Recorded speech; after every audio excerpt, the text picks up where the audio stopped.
ઘસફોડ થયો છે। દુષ્કર્મનો આરોપ લગાવનાર સગીરા અને તેની બહેનની પૂછપરછમાં મોટો ખુલાસો થયો। અમિતને પ્રેમજાળમાં ફસાવી શારીરિક સંબંધ બાંધવા મોટી રકમની ઓફર મળી હતી। માત્ર પૈસા જ નહીં, સારી નોકરીની પણ ઓફર આપવામાં આવી હતી। જેમાં રેપ વિથ પોક્સો દાખલ થઈ છે, એનાથી લગભગ 10 દિવસ પહેલા જે સગીર વયની છોકરી છે એને જે અમિત ખૂટ છે ભોગ બનનાર, એના ઇન્સ્ટાગ્રામ ઉપર એક પોસ્ટ હતી અમિતની, એ લાઈક કરી હતી અને એના પછી બંને એકબીજાના સંપર્કમાં આવ્યા અને બંનેમાં ચેટ શરૂ થઈ।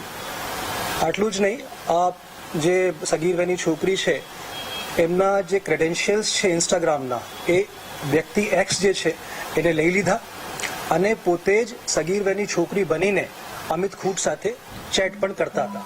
જ્યારે ઇન્સ્ટાગ્રામ ઉપર ચેટ કરવાની હોય તો આ એક્સ નામના વ્યક્તિ એ કરે અને જ્યારે ફોન ઉપર વાત કરવાની હોય તો આ જે સગીર વયની છોકરી હતી એ વાત કરતી હતી। તો અમિત ખૂટને લાગ્યું કે આ એક જેન્યુઇન કેસ છે, તો આમાં એમને મળીએ અને પછી જે આગળ થયું છે એ આપને વિદિત છે। સંજય પંડિત અને દિનેશ પાત્ર સામે અગાઉ પણ અનેક ગુનાઓ નોંધાઈ ચૂક્યા છે, એ મેં મેન્શન પહેલા કરી દીધું છે। એમાં અમારી તપાસ ચાલુ છે, અત્યાર સુધીમાં અમારા ધ્યાન ઉપર નથી, પણ જો કોઈ એવી ભૂમિકા કોઈ પણ વ્યક્તિની સામે આવશે તો મીડિયા સમક્ષ રજૂ કરવામાં આવશે। કે અમે પ્રોફેશનલી આમાં આગળ વધી રહ્યા છીએ। જે મેં પહેલાં કીધું કે 4 વ્યક્તિની ધરપકડ થઈ છે અને પછી વ્યક્તિ એક્સ મળશે તો એની પૂછપરછમાં આગળ ખબર પડશે કે એવા કયા વ્યક્તિઓ હતા જેના કહેવાથી આ જે ઘટના છે એને અંજામ આપવામાં આવ્યું છે।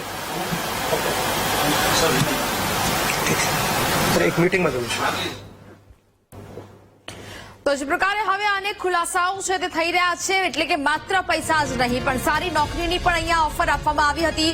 હવે આ સમગ્ર મામલાને લઈને આ કબૂલાત છે તે કરી છે। પૈસાની જરૂર હોવાથી ઓફર સ્વીકાર્યું હોવાની વાત પણ કરવામાં આવી છે। 4 લોકોની ધરપકડ કરવામાં આવી।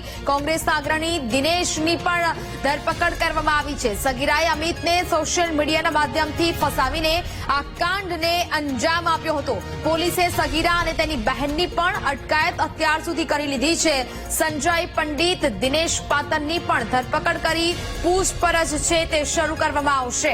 રીબડાના અમિત ખૂંટના આત્મહત્યાનો આ સમગ્ર કેસ કે જેમાં એક બાદ એક ખુલાસાઓ ચોંકાવનારા થઈ રહ્યા છે। દુષ્કર્મનો આરોપ લગાવનાર સગીરા અને તેની બહેનની પૂછપરછમાં આ સૌથી મોટો ખુલાસો થયો છે।